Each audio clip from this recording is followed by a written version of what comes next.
In an attempt to reset and re-establish the record for no-limit diving, Audrey Mestre, who was initially the record holder for this meticulous award, embarked on a mission to break the record for no-limit diving that Tanya Streeter, a fellow diver, went on to surpass and break. The initial record set by Audrey was a depth of 427 feet below sea level, but then Tanya broke this record by reaching depths of 525 feet. Of course, Audrey saw her stance being displaced and decided to reset the timeline, unknowingly setting herself up for a stunt that would ultimately take her life. It was the year 2002, on the 17th of August, when Tanya Streeter decided to cause an upset in the diving community by making a descent into the deep waters, defying the laws of physics and breaking the natural and biological limitations of the human body. Diving into depths where the water pressure was up to 2 times the atmospheric pressure on the surface of the Earth, and in just 35 seconds, she had already gone down depths of over 166 feet. Using a metal sledge mechanism, she continued the descent into the ocean at an astounding depth of 166 feet. People believed that this was the limit for any human descending into the ocean, where the water pressure is at a manageable level, but Tanya still had a long way to go if she wanted to break the record set by Audrey. The descent into lower depths was not just a normal feat, but as she understood how the human body works and how her adaptation could kick in swiftly, her body did something quite amazing to deal with the strong pressure. Her body is filled with a stimulating fluid called plasma to enable her to withstand the overwhelming pressure. Plus, she had been training and testing the limits of her body to meet and surpass levels she wouldn't have imagined. And as all diving tales go, there's always a scary occurrence. After 114 seconds of diving, she had already reached depths of 360 feet, and that was when something pretty alarming happened. While on the surface, she had taken too much breath, making her lungs very heavy. Accompanied by the pressure at such depths, she lost consciousness at some point in between. But then, ultimately, after 2 minutes, she reached her goal, an astounding 525 feet, breaking the previous record set in 2001 by Audrey Mestre. As she began the final stage of the ascent back to the surface, something lethal happened: nitrogen narcosis. The dizziness and uneasiness began to set in, but she motivated herself by thinking of how her family and friends would mourn her if she were dead. In a last grasp attempt, she activated the mechanism and made a jet move back to the surface, breaking the limit set by Audrey by almost 100 feet, strongly stamping her name in the annals of diving history. Born in the year 1974, on the 11th of August, Audrey was a native of France and born in Paris. Like most adventurous explorers and individuals, Audrey had a deep passion for the water for a very long time, as she was constantly drawn to the ocean and swimming-related leisure. When she was just 2 years old, she won a gold medal in a 25-meter swimming competition. Crazy, isn't it? But her exploits didn't stop there. At just 13, she took her first plunge into scuba diving.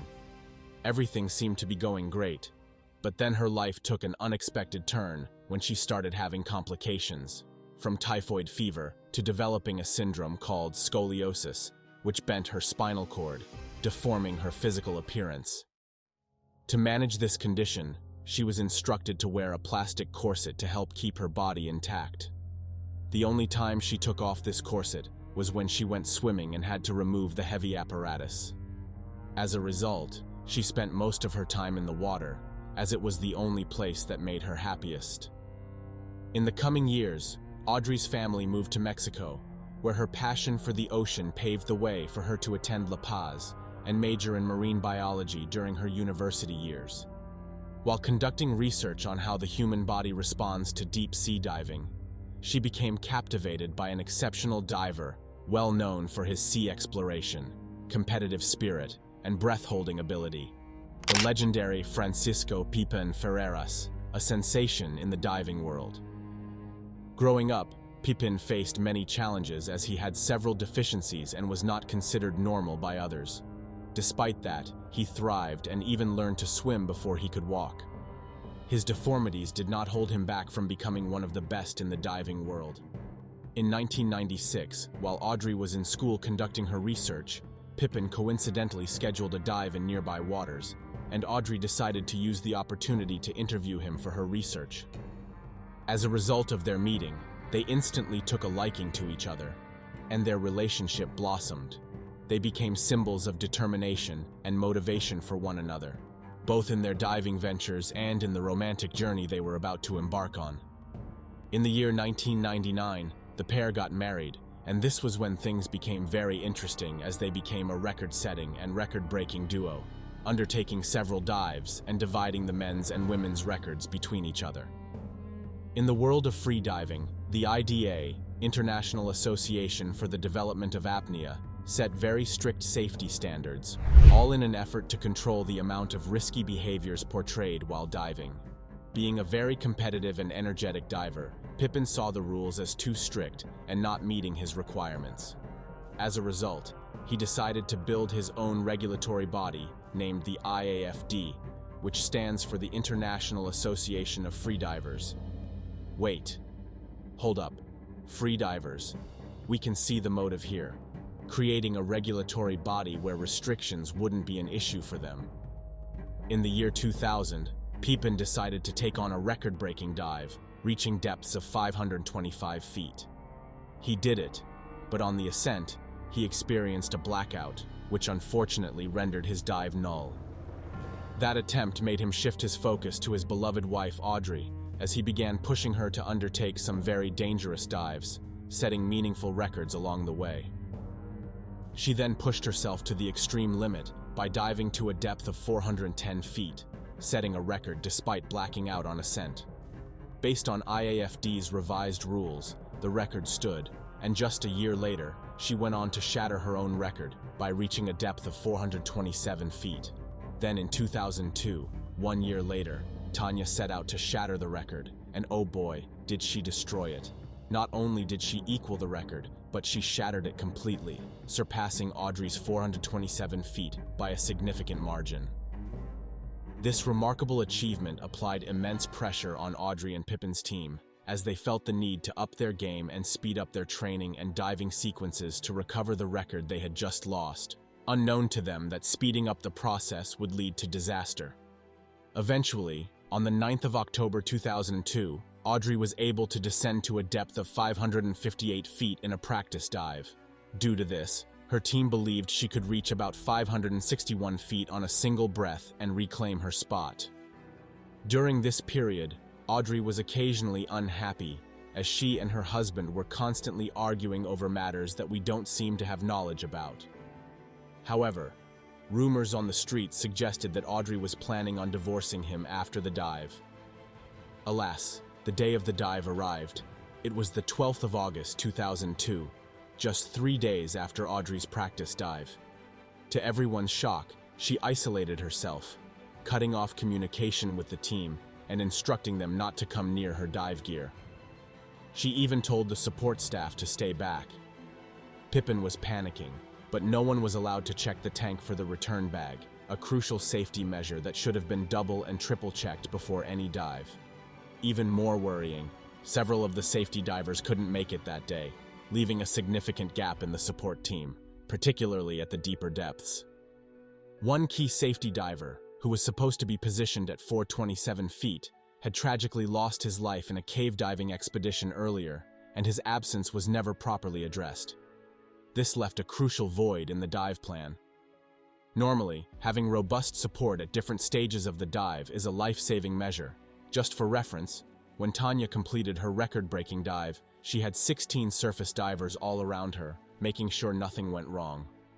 In Audrey's case, there were only 2 safety divers, one stationed at a depth of 263 feet and the other at the maximum depth of 558 feet. The missing support diver at 427 feet was never replaced, leaving an enormous gap in coordination and reducing the safety net needed to handle any mishap. Despite these alarming oversights, the dive, which was sanctioned by Pippen's self-made regulatory body, IAFD, was allowed to proceed.